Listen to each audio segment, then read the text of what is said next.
My grandparents. He was a political prisoner in Argentina. She was a human rights observer sent to interview him. When it was time for her to leave, he asked if he could just stare at her face for a while so that he would have something beautiful to remember in the long months ahead. He stared at her for a whole hour. 1 year later, she went back for a second interview. He reached under his bunk and he showed her this little chip of wood. On this chip, he had laboriously painted my grandmother's face, using ashes mixed with water for ink and his own hair as a paintbrush. He did it from memory, but it was a perfect likeness of her.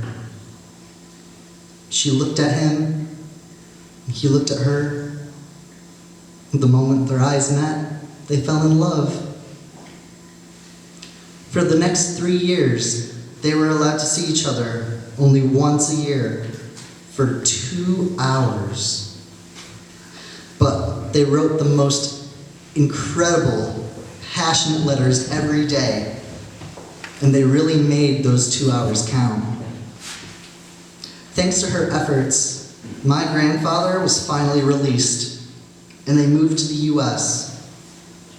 But every year, to this day, they have to spend a couple of weeks apart. And then, when they miss each other so much that they can barely stand it, they meet in a tiny hotel room for exactly 2 hours and relive the passion of their youth.